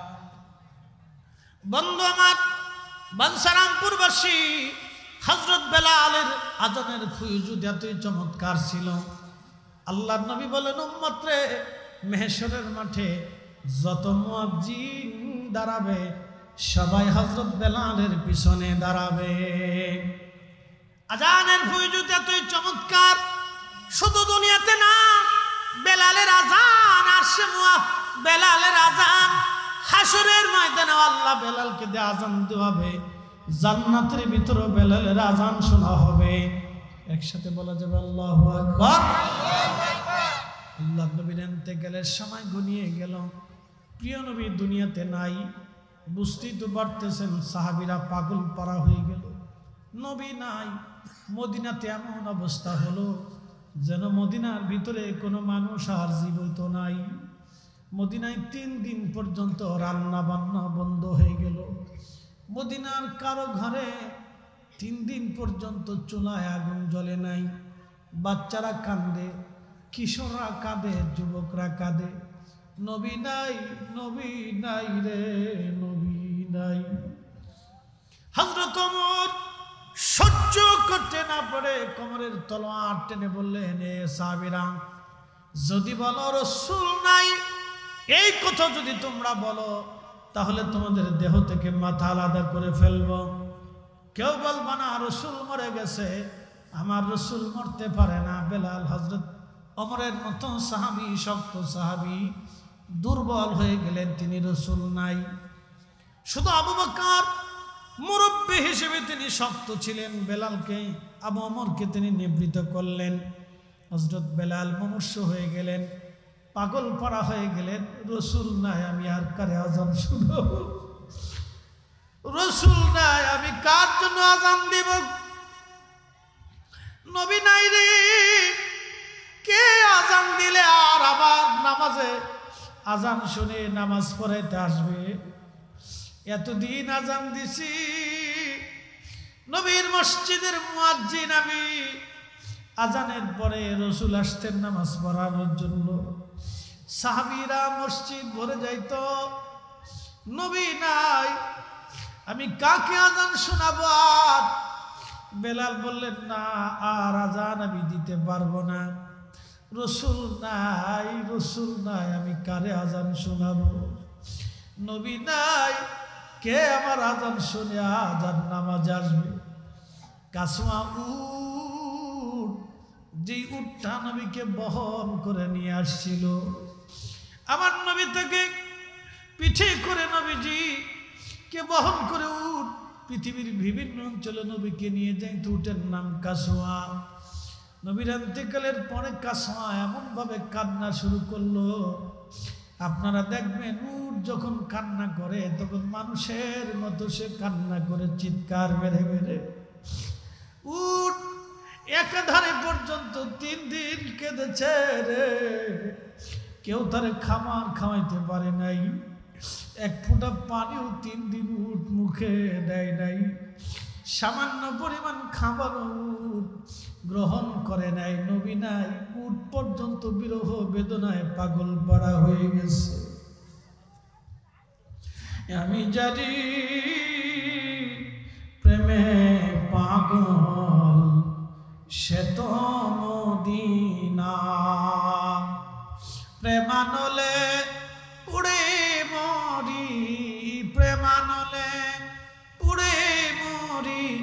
ওহে রব্বানা আমি জানি প্রেমে পাগল সে তো মদিনা আমি জানি প্রেমে পাগল সে তো মদিনা নবীর বিরহ বেদনায় সারা মদিনাতে কান্নার রোল আহা বাচ্চারা পর্যন্ত খাওয়া দাওয়া বন্ধ করে দিল হযরত বেলাল আযান বন্ধ করে দিলেন কিছুদিন পরে আবু বকরের সামনে এসে বিদায় চাইলেন আবু বকর বলেন বেলাল না আমি চাই তুমি মসজিদে আযান দাও বেলাল বলেন আবু বকর এটা আমার পক্ষে আর সম্ভব হবে না আমাকে বিদায় দেন বহু কথা আল্লামা ইমাম জাইলাই নাসমুর রায়ার মধ্যে তিনি লেখেন হযরত বেলাল আবু বকরের জামানায় বিদায় নিয়ে চলে গেলেন সুদূর দামেস্কে রওনা দিলেন আবু বকর বহু অনুরোধ করলেন কিন্তু কোনো অনুরোধে কাজ হলো না তিনি থাকতে পারেন না কষ্ট হচ্ছিল প্রশ্ন রাখবেন ফরিদি হুজুর কারণ কি আপনারা দেখবেন বহু বহু আশিক রাসূল আছে মদিনায় নবীর মসজিদের মিনারা দেখলে আর তারা ধৈর্য ধরতে পারে না আমি বহু হাজিকে দেখছি মদিনা থেকে বিদায় নেওয়ার সময় কান্না করে করে অস্থির হয়ে গেছে কি করে সে মদিনার থেকে চলে যাবে আর কোনোদিন মদিনাতে আসার সুযোগ নাও হতে পারে হাজি কেঁদে কেঁদে হাজি মদিনার থেকে বিদায় নেয় কোনোদিন আর নবীর কদমে আসার সুযোগ হাজির নাও আসতে পারে বেলাল তো আরো পাগল আশিকে রাসূল এত বেশি বিমর্ষ হয়ে গেলেন তিনি ধৈর্য ধরতে পারতেন না চলে গেলেন বিরহ বেদনা সহ্য করতে না পেরে ইশকে রাসূল দলিল দিয়ে হয় না ইশকে রাসূল হৃদয় থেকে আসে সবার নসিবে ইশকে রাসূল হয় না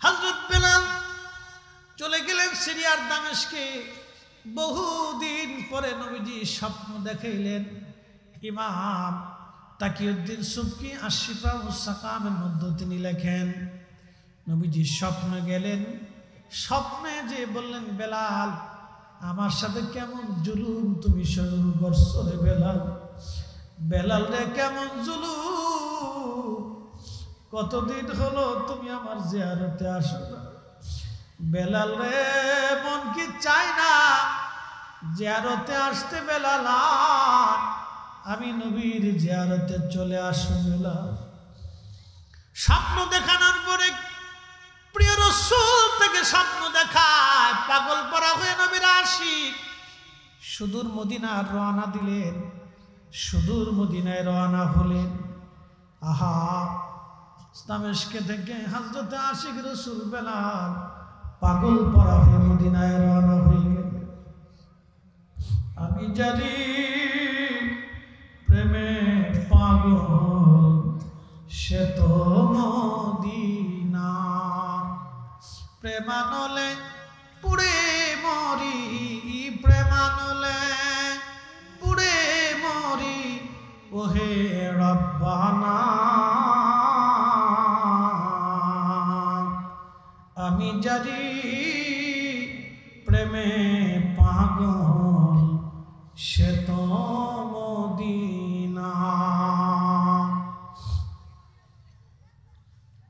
রওজা শরীফ তখন কাঠের জালি দিয়ে ঘিরে রাখা ছিল হুজরা শরীফ সেই খেজুর গাছের ছাউনি আর সেই খেজুর পাতার বেড়া দিয়ে মাটি দিয়ে নির্মাণ করা হুজরা রওজার পাশে বসে গেলেন বেলাল গভীর রাত তাহাজ্জুদের সময় রওজা শরীফের পাশে বসে বসে মাথা ঢুকিয়ে বেলাল কাঁদতেছিলেন আর বলতেছিলেন হুজুর গোলামকে স্বপ্ন দেখাইছেন আসার জন্য ডেকেছেন আপনি মদিনার পানে ইয়া রাসূলুল্লাহ গোলাম আপনার কদম মুবারকে হাজির হয়ে গেছে আপনি আসতে বলেছিলেন নবী, আসছি।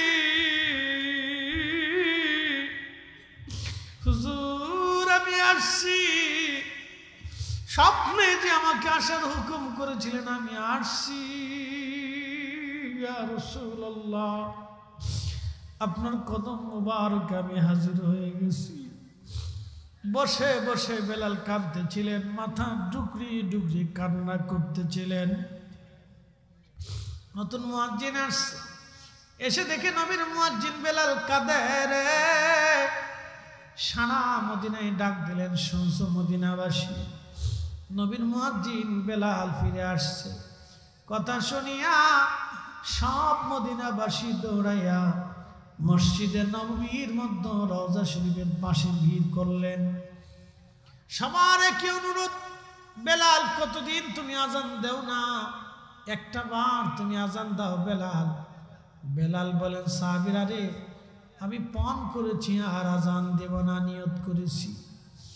আমি কারে আজান শোনাবো বলো?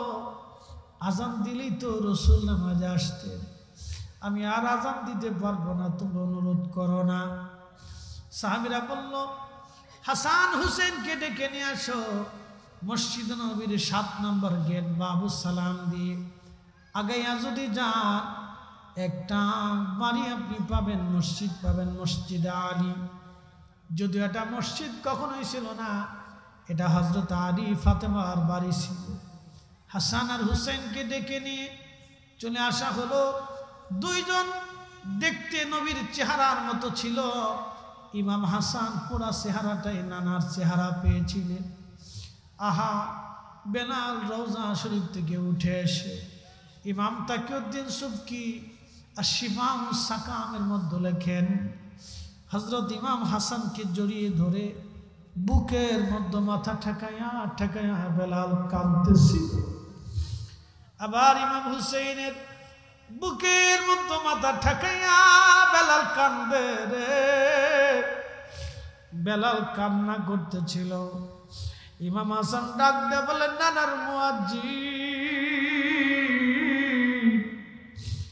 বহুদিন হলো আপনার আজান শুনি না। নানার মুয়াজ্জিন, বহুদিন হলো আজান শুনি না। আপনি আজকে যান আজান দিবেন, নানার যে আজান শোনাইতেন এই আজান আপনি আজ আমরাও শোনাবেন।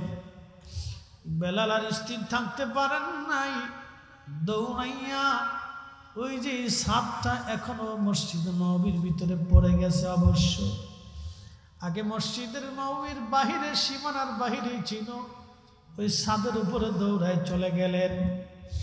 আল্লাহু আকবার, আল্লাহু আকবার বলে যখন আজান দিলেন, আজানের ধ্বনি শুনিয়া সারা মদিনার থেকে সব সাহাবী বের হইয়া দৌড় মারছে গো।